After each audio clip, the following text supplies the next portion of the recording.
Good evening. Welcome everyone for tuning into the broadcast. I'm your host for tonight. My name is Ryan. I'm from Kencock Middle School and I play the French horn. I hope everyone is fine and safe and not going out walking around. Remember to always wash your hands and don't touch here and there, especially your face. And most importantly, stay at home. We are doing this series of program because JPO think this will help in uplifting the spirit of everyone in this period of long lockdown. We will have Q&A session. Please put your questions in the Q&A box. Also, for those who are watching us on YouTube, please subscribe our JPO YouTube channel and like this broadcast and comment below.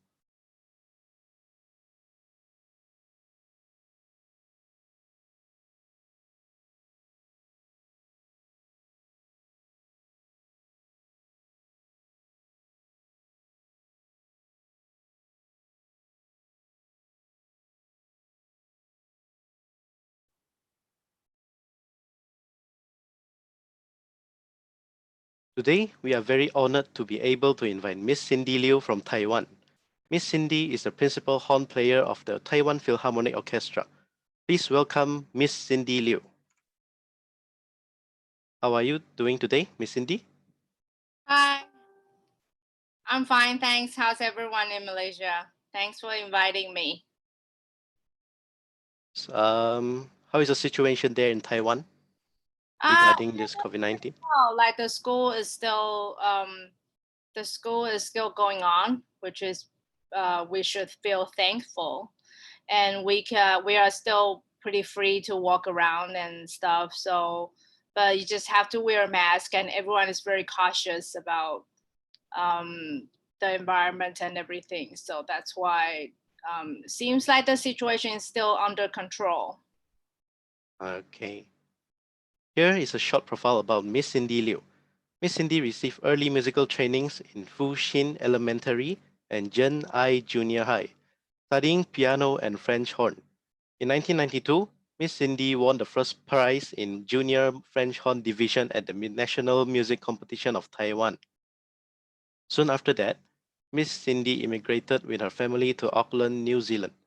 Miss Cindy was also the principal horn with the Auckland Youth Orchestra for 5 years. After studying in New York, Miss Cindy joined the Taiwan Philharmonic and became the principal horn since September 2005. So, Miss Cindy, can you tell us more about the video in the beginning? Okay, that was a recital that I did in February, and that's a solo piece, just the horn, and I like that piece because it's actually very ritual because the title of the piece is Laudagio, which means like have a have the spirit to that. So I actually really like that piece. It's by a German composer called Bernhard Kroll. Yeah. Okay. Miss Cindy, would you like to share with us your musical journey from where you started until now and also where you are going in the near future? Okay. Right. I started piano when I was 4, and I started my second instrument for French horn when I went to the elementary school, the special music program elementary school, and we need to pick a second instrument because we have to form an orchestra, and I picked horn because nobody chose it. It's a very all the girls want to choose flute, and so the teacher said that, okay, so nobody choose horn, so how about you choose horn? So that's when I started to learn French horn, and then I went for the junior high for 1.5 year. I only stayed for 1.5 year, and then I moved with my family to New Zealand. And in New Zealand, there's no such music school, so I try to have both. I try to keep on both, and so I still play piano and French horn the both time, and then I play horn in the youth orchestra. We rehearsal like every week, but I actually in the end I decided to do my bachelor on piano, and that's how I met Grace, which is wife. So we went to the same school. We were in the same piano studio. At the time to choose piano was because that my parents think that maybe it's more stable to be a piano teacher rather than an orchestral player. So I finished my bachelor on piano, but end up think that I wanted to be in a big group. I wanted to work in orchestra. So I tried to audition all the schools in some schools in the States, and luckily I got into some very good school with good offers. So I went to New York to do my master, and then after 2-year master, I still want to stay in the States, try to find orchestra job. So I stayed there for 5 more years, and along the time that I finished my doctorate on horn. So, and then after, very luckily after I did my doctor, I auditioned I came back to Taipei and auditioned the National Symphony Orchestra, which is we call the Taiwan Philharmonic when we go overseas because of the national problem. So I auditioned for them, and luckily I got the job as principal horn, and I've been with the orchestra since 2005, this is my 15th season. Okay. So, besides the piano and the French horn, what other instruments do you play? I did play a very short time, like the Chinese flute, because in the junior high school, because we have to learn a, a Chinese a Chinese instrument, traditional instrument, so they can form like a Chinese instrument orchestra. But that's about it. Okay, thank you. What made you choose your music as your career path? What inspired you from the start? Um, well, from the start, that my mom really, it was from my mom. My mom always a singer. She really liked music, and then she didn't have the chance to learn when she was young. So she tried to give us the education that she couldn't have. So she take us to the other music event, and I start like everyone else with the Yamaha system. And then and with it, just when we get to the musical training schools, it get rather serious. And then when I moved to New Zealand, I did thought about it. Maybe I will do something else other than music. But in the end, I guess like you still find music as the top interest out of all the studies. So that's why I still choose the music as my career. Okay, in this picture, the instrument that you're playing, I'm interested in it. Can you tell me what is that? Yeah, it's actually a simple model which you can actually make yourself. It's actually a water pipe, and it's simplified. That's how I did this for a lecture. Um, it's actually a simplified version of just a natural horn. And as you know that, um, horn is basic on the harmonic series. We can only play the harmonic series. So with the tube, that you can know that how it's because it's much lighter than the actual horn. So with this, I sometimes use this as a teaching tool for my students, because without the weight of the instrument, they can just blow the air, and then they can just see how fast their air can go, and play what and play like how many notes they on the harmonic series, and how high can they go. So it's a very good tool to make. It's fun to make because it's the water funnel, the plastic one, and then the tube is just a simple like the water tube. So water pipe, hose, that kind of stuff. So you can actually get it anywhere in the hardware store, and then just put a mouthpiece on, and then you can just play some note, with your mouthpiece on. Yeah. Have you ever tried it? No, Maybe you can make one like after. Yeah. but maybe I'll try. Yeah, maybe you can, because like I think it's a very good tool to really check your air, like how fast it goes and stuff. So yeah. What does it take to be a principal horn player in an orchestra? What does it take? I would say it's the most um, difficult. It's probably one of the most difficult work in the world, because as you know, because of the harmony, because of the structure of the horn, um, it's very hard to nail the notes sometimes, like with the air, even though you practice like 100 times. It's very easy to make mistake because of the airstream, and you cannot, not like piano or string players, you can actually see where the you're going to play the note, like which notes you're going to play. And with the air, like you don't know which note that it's going to hit. So that was the most difficult part for playing the instrument. I always think that it's almost like a blind person is trying to play the piano, if you see what I mean. And with this job, that of course the principal has a lot of beautiful lines, and sometimes like, you know, most of the time when it goes well, of course I enjoy to be on stage.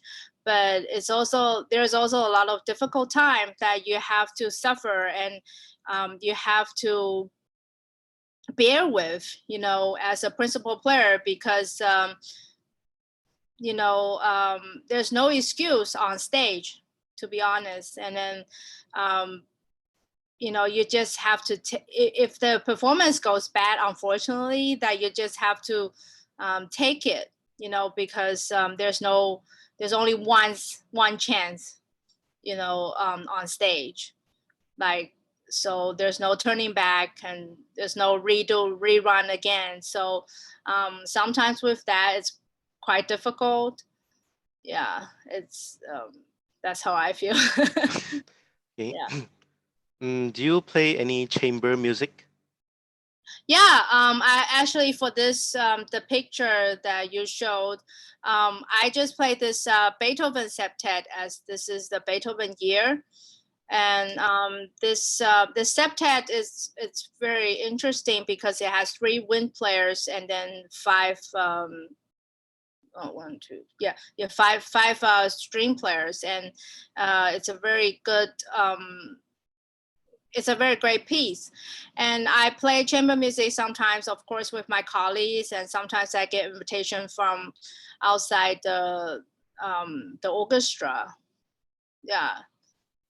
So What are the similarities between playing chamber music and concertos? well, it's not the similarity. I think the similarity between playing chamber music and a big group is uh, there is some similarity. With chamber music, of course, it's the small group, and I think the orchestra is like the enlarge of the small group. So it's like a big group chamber music.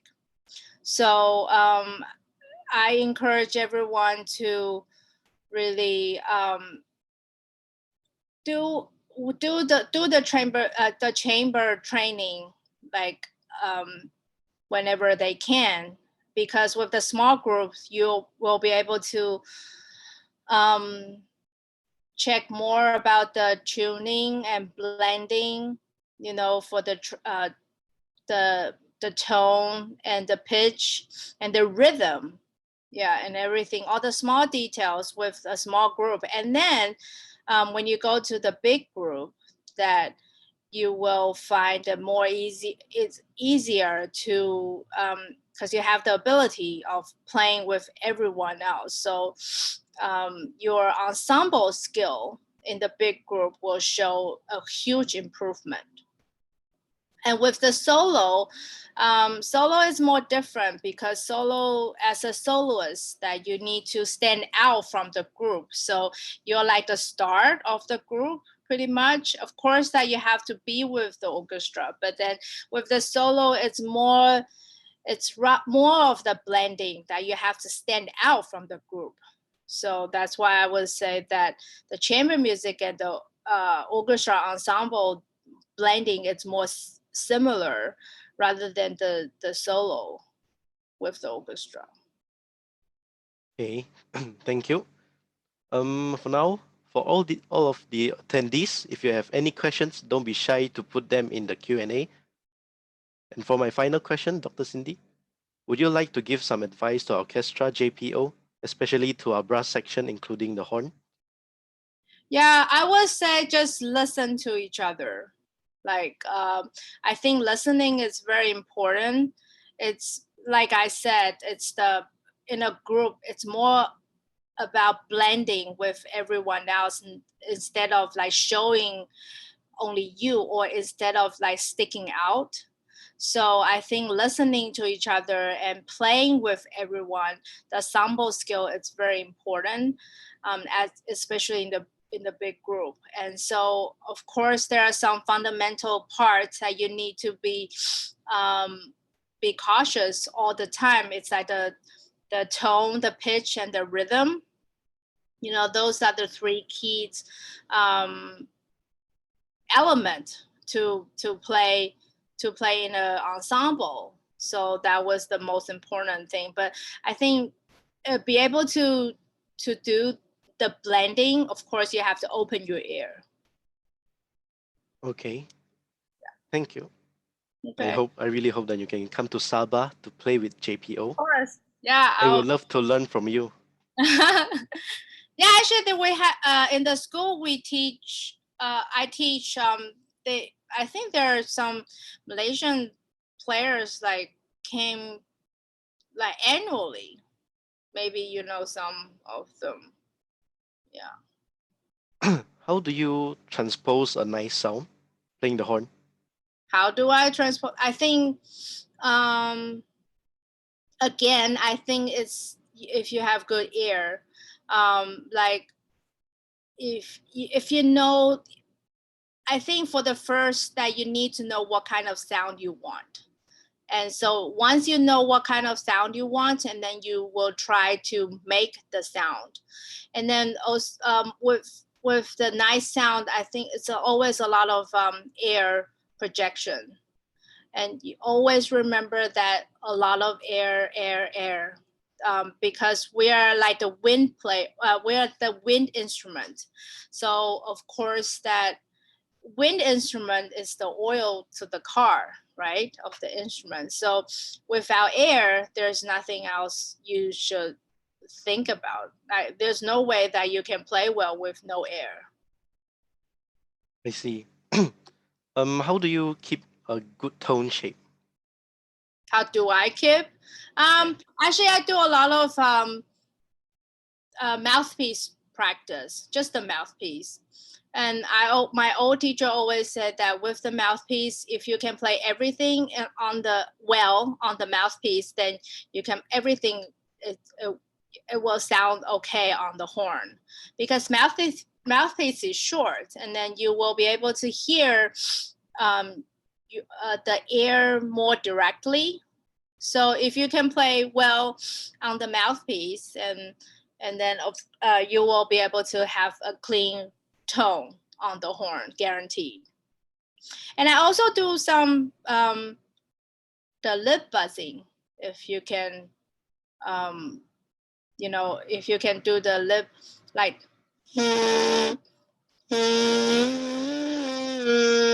Sometimes I do that, to keep the muscle more concentrated and stuff. So, yeah.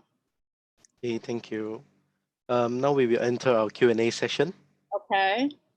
From YouTube, we have Ong Jia Jia. Hi, Dr. Cindy. How do you motivate yourself to practice horn consistently? How do I?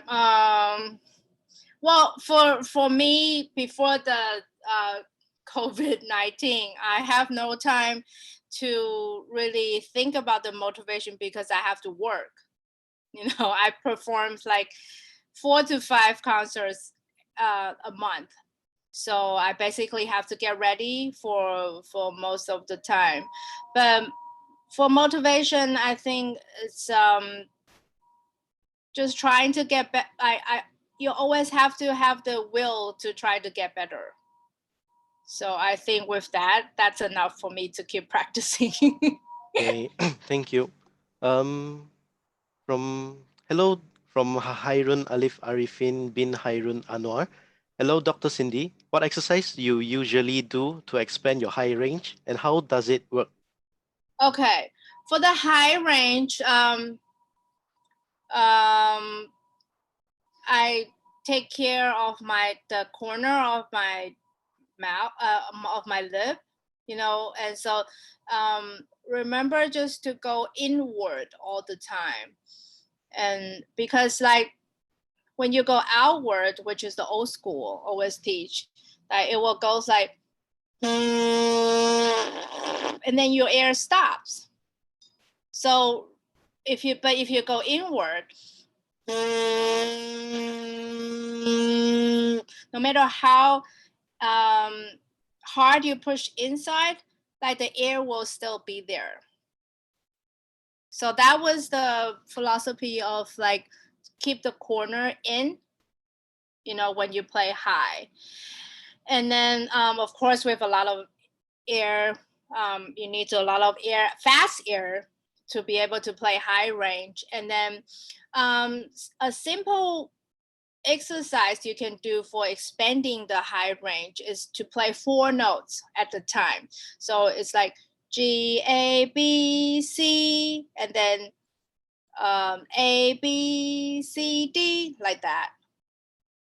So it's 4, 4, 4 notes, like going up. Can go whole step or half step, it doesn't matter. But just like the slow crawling up, little scales, and for me that it kind of goes up. And also a lot of arpeggios. I sometimes, if I want to get fit more, I do the focus warm up, and there's a pre warm up that it goes just the arpeggio, go up and down, that will expand the range both high and low, which I find it very effective.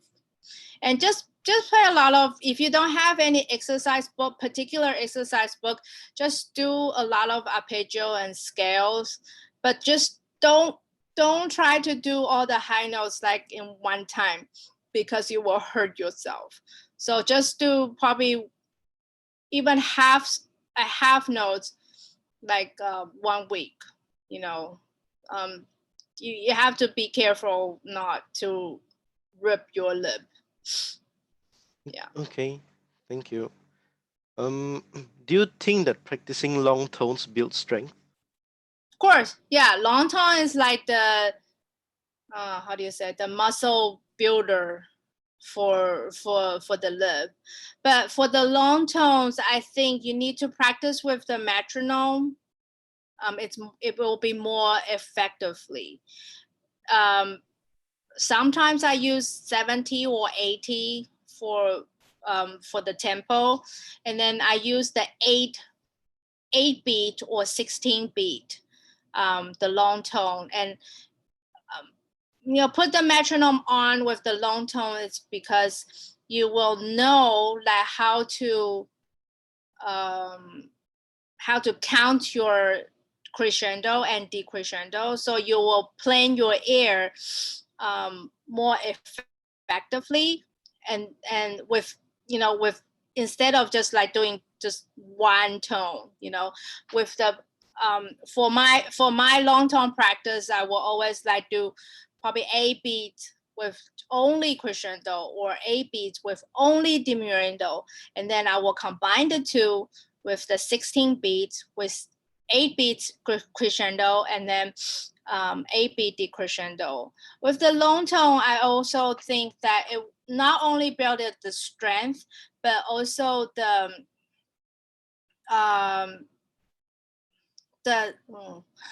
also the range, that it will build up the range.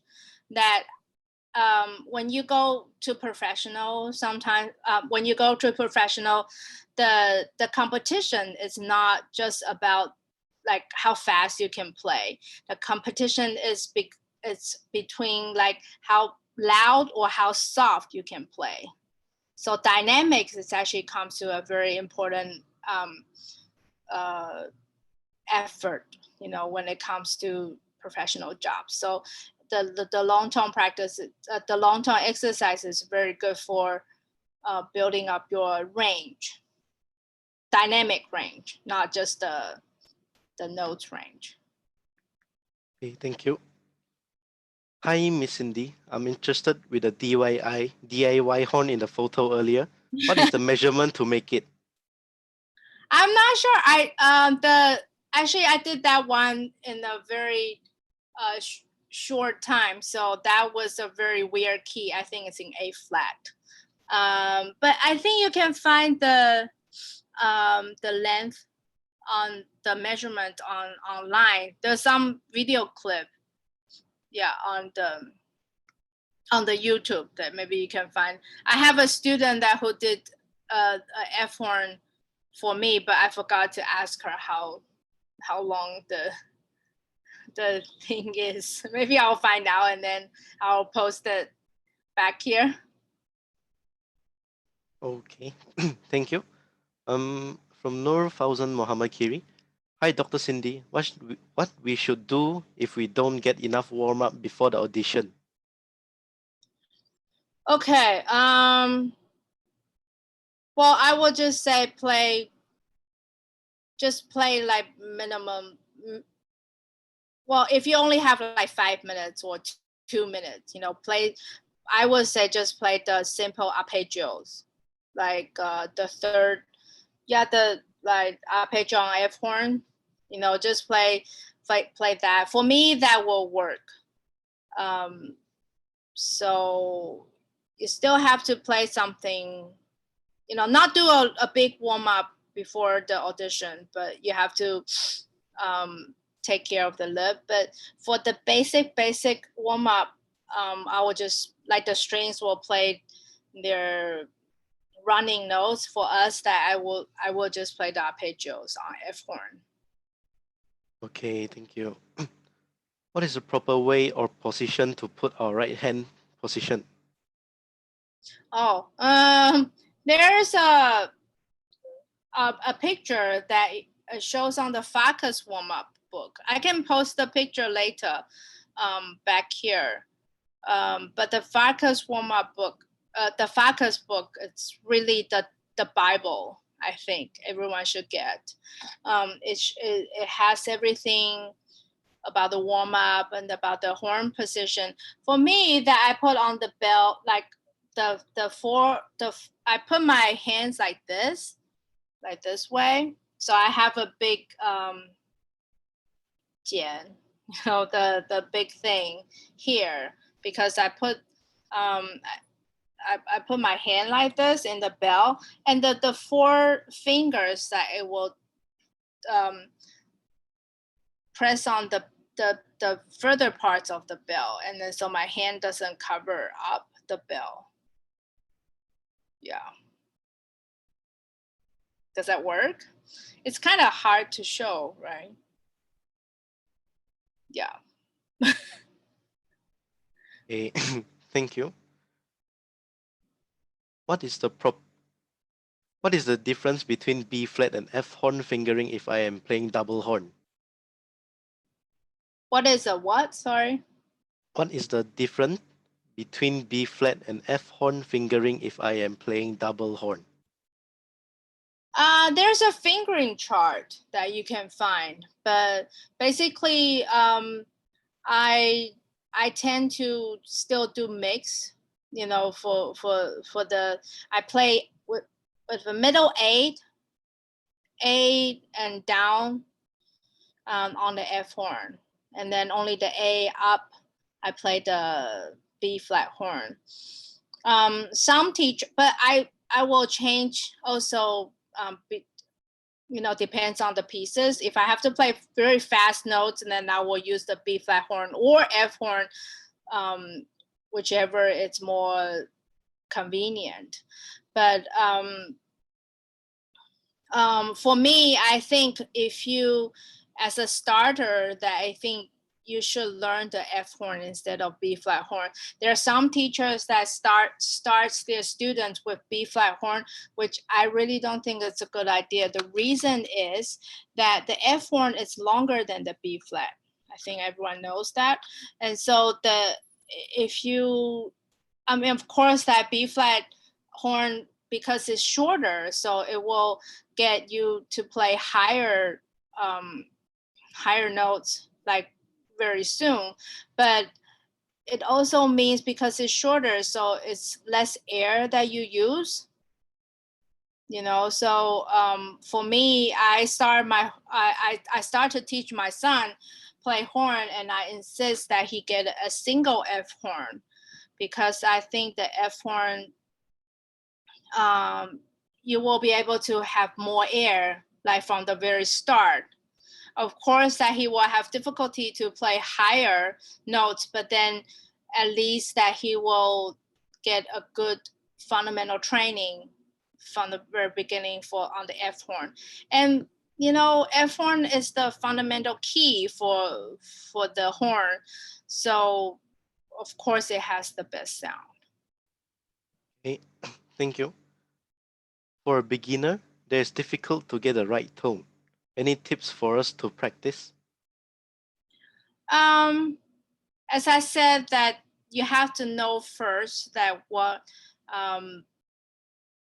tone do you want, like what kind of, everyone, there's some bright, I would suggest go on to the YouTube and then and find out like which players you like, and then try to imitate at the very early stage. And as I said before, like just practice on the mouthpiece to get a clean buzzing. Try to just the mouthpiece. You can play just the mouthpiece like all the time, and then you will get, you like keep practicing, use a lot of air, and then you will get, when you feel that you're starting to make some progress, and then go back to horn, I'm sure that you will get a good improvement. I see. Thank you. Hi, Dr. Cindy. This is more about understanding of the French horn instrument. Can you explain the differences between the gayer and crisper rap in terms of the tone color, intonations, and their benefits? Which do you prefer? Okay, I have both horn. I have a one Alexander 103, and I have a Ralph which a Geyer rep, I believe. I think I prefer the Geyer rep because it has a mellower sound, like darker sound. So, but the disadvantage of the Geyer rap is because it's more, it need more air, and because the rap is longer. I think I'm not very technical with the horns. I'm not the expertise on the differences of horn, but I only play the horns I like, and I happen to just have the 103 and the Rauch. I prefer the tone on the Rauch, which is the Geyer rep, like you said. And the Alexander 103, I think most of people have it. For me, Alexander is brighter.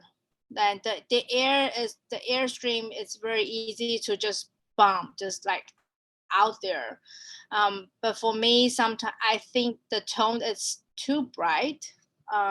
So sometimes that I feel in the orchestra it's great because it will stand out of the section and very easily. I have a very good projection. Most of the Europe major horn players, they play on that. But for me, I prefer probably the Geyer rep horn, which I have on the route. Okay, thank you. How to practice a good sound projection? Sometimes we practice but still can't get. Again, I think just a lot of air. And remember not to use your throat to project the air. Like you need to think that most of the pressure comes from the belly, the lower belly. Some of my students, they get very tense up here, the shoulder and the chest, but those are not the places that will give you projection. The projection that is from the muscle from the lower ab. And then of course that you have to breathe in with very relaxed body, and intake and then outtake. And then for the projection practice, you can try to find a bigger hall and then try to see that if your sound will be able to be heard in the last row. And I wouldn't say to practice loud like for too long because it will damage your lip. But I think just try to play in the last row and then try to hear if this is the sound you want. or even play outside, try to get the air, try to listen. I think again it comes to the listening, so yeah. Okay, thank you. How to practice lip slur in horn? It seems I keep playing wrongly. The lip slur, you mean the legatos? Um, just like lip slur from, how do I say it? uh Um, lip slur, I mean, you mean the gliss or the slur? the slur. Okay, the slur again, it's a lot of air in the notes. You have to think about like every note is connected by the by the air, not the fingering. So again, it's the four notes, or even and I will say for the big interval, you start with a smaller interval and then gradually go up. Don't try to practice the octave like all the time, because it has to do with the airstream, and it's like the piano practice, like it's the interval that you need to, so you need to think about that the air traveling from the thumb finger to the fifth finger, and it's connected with the ear. And then you think that the ear is gradually take you to the last finger. So it's the note. So again, it's the ear. Okay, thank you. When practice staccato, playing skill same as trumpet. I'm sorry? When playing staccato, playing skill same as trumpet. Staccato with the trumpet. Yes. For me to practice well, some players like practice on the trumpet book. Of course, you need to have the double and the triple tonguing and stuff. But for the tonguing practice, I will start with the slow one, and you have to think about where you put your tongue. For me, that I put between the teeth, in the middle of the teeth, like uh, the middle of the teeth, and then you will think like this is the teeth, right? And that's your tongue, and then you will think that it's not like this. Instead of this, you try to practice like this. When you put the staccato, it goes like this, and you will Okay. get a very clear staccato. Try it. Like, you should try it. At the beginning, students will go like this, like the bird, will go like this. But actually, you will get a very good attack by doing this. Your air, with enough air, you'll get a very good staccato like this way. Okay, thank you. Hi, since you have lived in different countries learning music, what are the differences between them in terms of music culture? What makes you go back to Taiwan instead of New Zealand or live in other places? Okay. I come back here because I got this job. Originally I wanted to stay in the America, because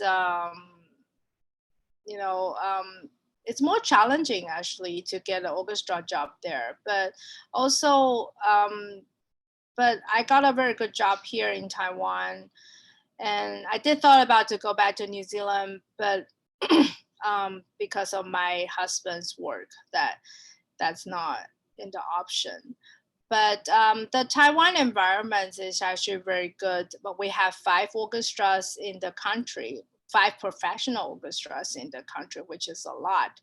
And then with my orchestra, we are the top one in Taiwan. So we get to travel around Taiwan, and then we get the best artists, and best repertoire conductors and everything. And originally we're supposed to be in Europe right now. We're supposed to have the Europe tour in April, but it's all got canceled right now. But with this job, that I feel I'm really lucky that I was given this opportunity to work with so many young talent musicians, and also because of this work, I get to meet all the international horn players, the I like the players from Berlinville, and basically all the major orchestra. When they come to Taiwan, um, we get to go to restaurant and have something to eat, and then I get to know them. And the more often they came, we get, we become like family friends. So I think that's the advantage of being in Taipei, because like Taipei really is the we do get a lot of great artists, international musicians, like to come and visit us. I think last year in March we have like 5 horn masterclass in 1 month. So that was something that I never experienced, like when I was in the States or even in New Zealand, it's going to happen. So um, I actually feel very lucky that um, I'm here at this time. Okay. Hi, Cindy. I'm not very familiar with brass instruments. In your opinion, why we use more French horn in orchestra than English or German horns or any other horn? Okay, French horn is actually a misleading term. It has nothing to do with French, but it just, for some reason, it just got posted. So sometimes now in these days, you will see just horn. You will not say French horn. Um, it's a hunting horn instrument, like originally from Germany. And then so at the beginning, it has no valves. So it's like the no valve. The valve is the keys that we had, and then so originally that has no valves, and then so we use our lip and then the air streams to play the harmonic series, like I just explained with the plastic horn.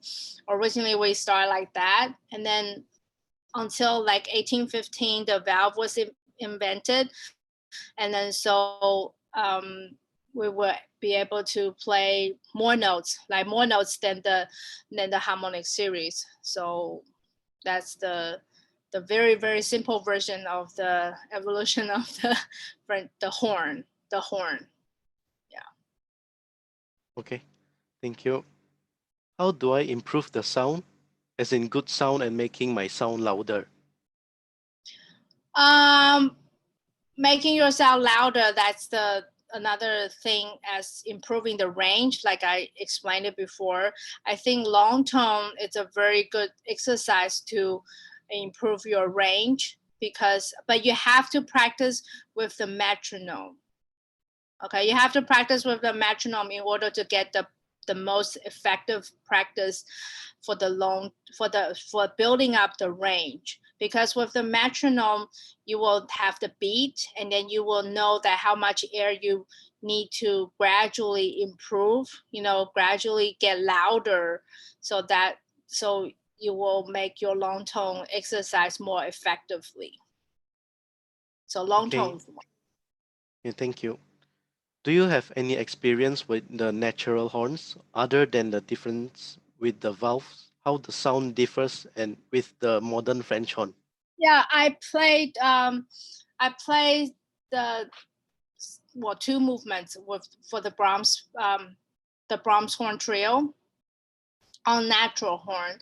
Actually, Brahms, Brahms horn trio is a very famous and typical work for French for horn in the horn repertoire. It's like the one, and then it's interesting that Brahms actually dedicate this trio on horn, but at the time which he wrote the piece, which is 1865, the valve development is actually, it's already very settled.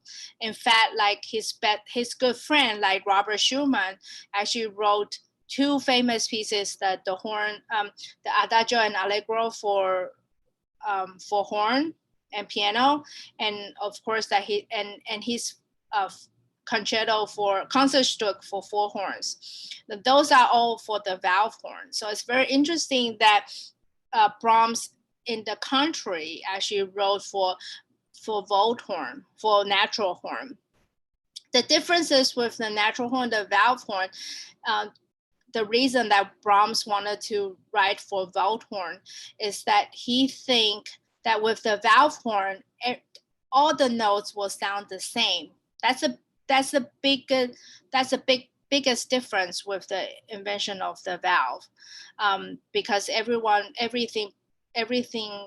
tone will be the same, which before horn kind of with the Mozart concertos and everything on the natural horn, we have two tones, which is the open notes and the stop notes, right? In order to play the half notes with the scales. So Brahms think that that's the most unique element on horn. So he doesn't want that tradition to go away. So that's why he dedicated this piece he refused to change to the valve horn. And I play on the natural horn before. It's very difficult to control because of it's all about the magical right hand. And sometimes that people will question, oh, what are you doing on the right hand? Actually, with a natural horn, it's the right hand which is control the pitch. With the cover stop notes, like the notes will go half down, halfway, and then with the angle of the right hand, that you will be able to get different notes. So, and with the natural horn, of course, the whole scale is smaller and the bell is smaller as well, but it's very hard to control it because it's all about the air and the right hand. Okay, thank you. In Asia, most of the wind players started from wind bands in schools. In your opinion, what are the common problems or bad habits with these band students and how to solve them? With the band students, that if they don't get private teaching, private lessons, like with the teachers, they will get very bad habits, like on the embouchure, and also because they're trying to play loud all the time because of the band, they will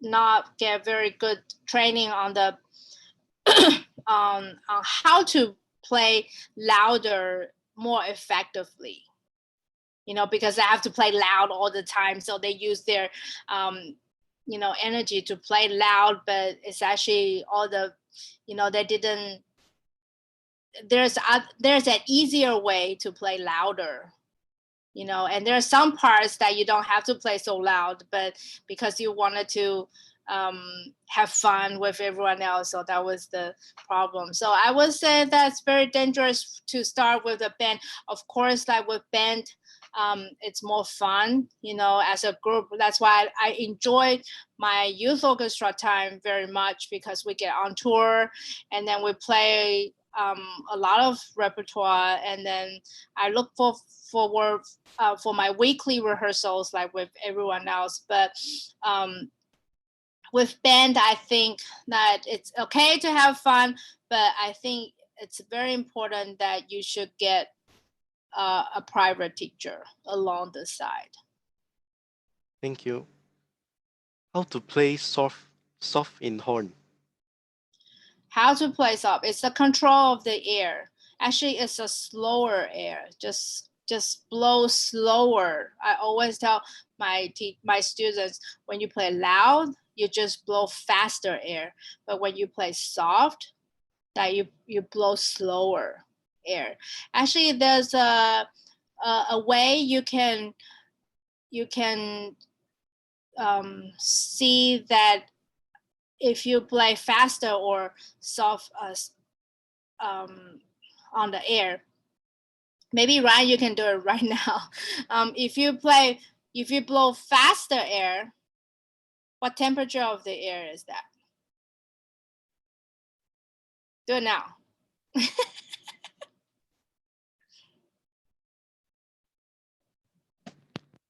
If you blow faster air, Is it 35?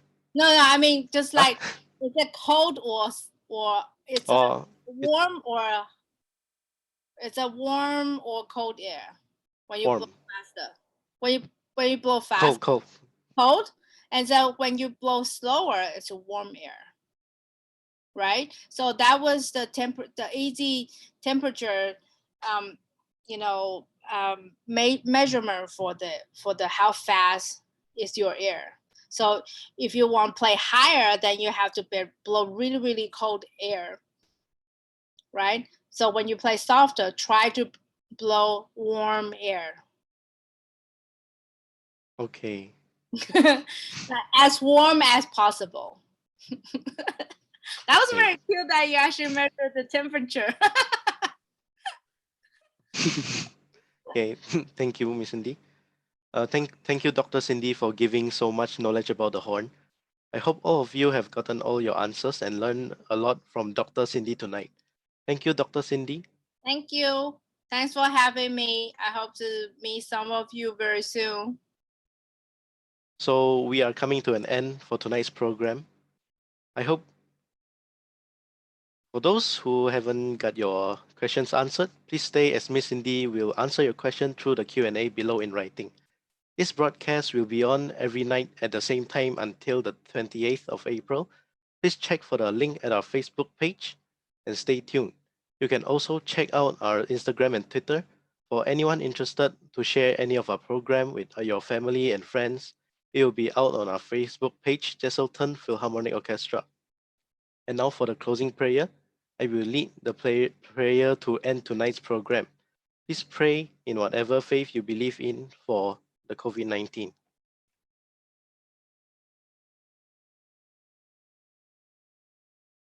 Lord, may you bless everyone who gathered today in this broadcast and let your hand of protection be on them every single day. Lord, may you protect all the frontliners, bless them with your good health and strength to take care of those who infected to the COVID-19. Lord, thank you for the time we had today to listen to Miss Cindy's sharing of her experiences. May your love and grace continue to guide us in everything that we do today and in the future. We pray in Jesus' name. Amen. Thank you once again, Miss Cindy. We really appreciate your time to be with us tonight. Hope you can work with JPO soon in the future. And thank you, all the attendees. You guys have been great. Good night and stay safe. Goodbye.